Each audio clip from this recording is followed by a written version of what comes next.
Alam mo ba kung ano ang magiging trabaho mo kung sakaling ikaw ay pupunta dito sa New Zealand bilang isang visitor visa o kaya tourist visa kung ikaw ay nais mag-apply ng trabaho dito? Kasi gusto ko lang bigyan kayo ng kaalaman tungkol sa bagay na yan kasi may nagtatanong, ano po ba daw ang magiging trabaho niya kung sakaling pupunta siya dito sa New Zealand bilang isang visitor visa kasi may sponsor siya? Ano ang magiging trabaho niya kung sakaling mag-apply siya?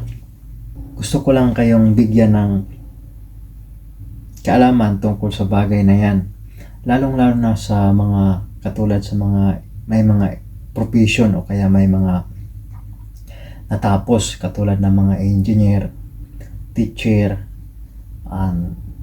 nurse o kaya sa kahit anong kursong natapos mo kung sakaling ikaw ay pupunta dito bilang isang tourist o kaya isang visitor visa. Gusto ko lang kayong bigyang kaalaman, pag pumunta kayo dito galing sa Pilipinas na hindi kayo naka working visa, ay huwag niyo pong asahan na pagdating niyo dito ay makakahanap kayo ng trabaho na kagaya ng inyong mga kurso o kaya inyong mga natapos ninyo o kaya doon sa mga kagaya ng mga posisyon ng pinanggalingan nyo kung saan man kayo galing, lalong lalo na po doon sa mga ex-abroad o kaya mga supervisor, mga mataas sa posisyon. Huwag nyo pong asahan na pagdating nyo dito sa New Zealand ay ganun din yung magiging posisyon ninyo. Una, katulad ng mga electrical engineer, gusto ko lang pong ibahagi sa inyo yung batay sa experience ko, gusto ko lang ibahagi sa inyo. Kung kayo po ay electrical engineer, pagpunta niyo dito ay hindi po kayo magiging electrical engineer kung kayo ay umalis sa Pilipinas na naka visitor visa o kaya naka tourist visa. Pagdating niyo dito, hindi kayo magiging electrical engineer. Makakahanap po kayo ng trabaho pero as in electrical trade assistant. Ibig sabihin, katulong lang po kayo ng mga electrician. Hindi talaga kayo as in engineer. Yan po ang magiging trabaho ninyo. Yan po ang pinakamasakit na bagay kung kayo po ay magiging visitor visa na dito kayo maghanap ng trabaho sa New Zealand. Huwag nyo pong asahan na pagdating nyo dito ay magiging electrical engineer kayo. Pwede naman po kayo magiging electrical engineer basta magpa-convert kayo ng license ninyo kung may mga license kayo. Pero hindi po ganun kadali. Hindi po ganun kadali. Gugugol kayo ng malaking halaga, saka gugugol kayo ng mahabang panahon. Kasi kailangan nyo pang mag-aral pagdating dito kung kayo po ay magpa-convert ng inyong mga visa. Pangalawa naman po doon sa mga mechanical engineer. Kung kayo po ay may mga high position doon sa pinanggalingan ninyo, mga supervisor, mechanical engineer, o kaya mga kahit anong position, pagdating nyo dito, huwag nyo asahan na makakuha kayo ng trabaho na kaya ng pinanggalingan yung position pagdating dito.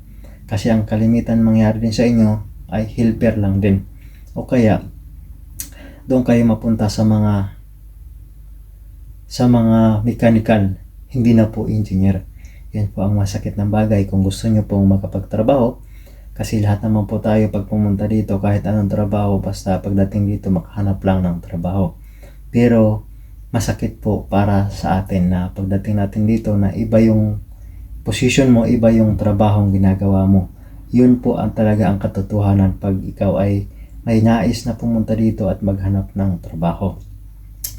Sa iba naman po katulad ng mga teacher, ang mga teacher naman po pag pumunta kayo dito, kung hindi kayo galing sa Pilipinas na may working visa, ay masakit din po. Kailangan yung ibaba yung mga position o kaya mga mga kagustuhan nyo kasi wala kayong mahanap na trabaho as in teacher dito. Pag lalong-lalo pag galing kayo sa Pinas. Ang kalimitan lalo na sa mga babae, wala kayong mahanap na employer pagdating dito kung kayo ay naka-visitor o kaya visit visa. Malabo po kayo makahanap ng trabaho. Meron man pero hindi talaga 100%. Baka mga 30% lang ang chance na makahanap kayo ng trabaho. Kasi ang kalimitan dito mga partnership visa. Halimbawa mga teacher sa Pinas, may mga license, pagdating dito hindi teacher ang trabaho. Napasok doon sa mga pwede kayo maging cashier, doon magiging sales, sa mga sales, tapos pwede rin kayong magiging caregiver. Yan po ang masakit kasi halimbawa license kayo sa Pilipinas, pagdating dito binababayo yung pride nyo. Kalimitan minsan ang iba nakikilala ko nasa mga sa mga factory, kaya minsan malaki ang pag-adjust talaga, mag-adjust ka sa sarili mo, malaki kasi ma-stress ka na yung position mo sa Pinas hindi mo magagamit dito at ibababa pa yung turing sa'yo. Isipin mo naman teacher ka, tapos pagdating dito maging operator ka lang ng isang kumpanya o kaya magiging caregiver ka lang sa pagdating dito sa New Zealand. Kaya yan po ang katotohanan na dapat niyong tanggapin. Pwede naman po kayo makahanap ng trabaho kung kayo po ay may mga license sa Pinas, pero kailangan nyong ipa-convert yung mga license niyo. Pero yan nga po, hindi po ganun kadali. Google kayo ng malaking halaga, Google kayo ng mahabang panahon. Yun po ang katotohanan. Doon naman po sa mga nurse, larong-laro ng mga nurse sa Pilipinas, tapos license, pumunta dito para maghanap ng trabaho. Kahit may mga license kayo, pumunta kayo dito para maghanap ng trabaho, makakahanap din po kayo, mas madali kayo makahanap. Kaso nga lang, bagsak nyo caregiver.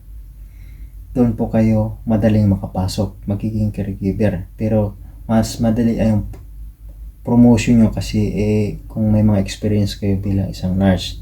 Yun lang po ang lamang sa mga nurse na may mga license. Pwede naman po kayong magpa-convert din kung sakaling gusto niyo ipa-convert yung mga license ninyo bilang isang nurse at saka mag-apply kayo panibago na isang nurse dito sa New Zealand. Pero masakit at madugo-dugo. Kaya po, bago kayo umalis sa Pilipinas, matatandaan po natin, bago tayo umalis sa Pilipinas, kailangan hingin yung bank statement niyo. Bago tayo umalis sa Pilipinas, kailangan isubmit natin yung mga bank statement natin dito sa immigration sa New Zealand. Kaya yun ang isang dahilan kung bakit mag-submit tayong bank statement, para kung makikita nila kung may kakakayahan kang gumastos ng sarili mo, kasi mahirap ang buhay dito, lalong-lalo na ngayon sa panahon ngayon.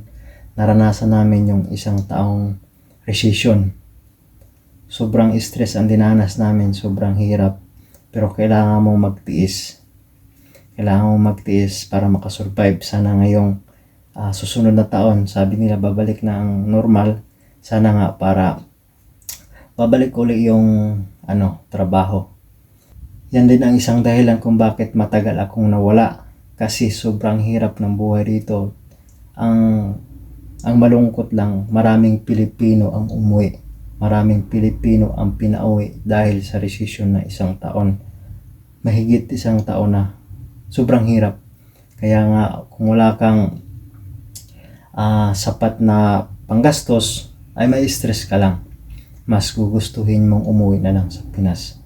Pero ganun pa man, kailangan mo magtiis, kasi lahat ng mga tao dito ay dumaan din sa hirap talaga. Di ganun kadali ang buhay dito.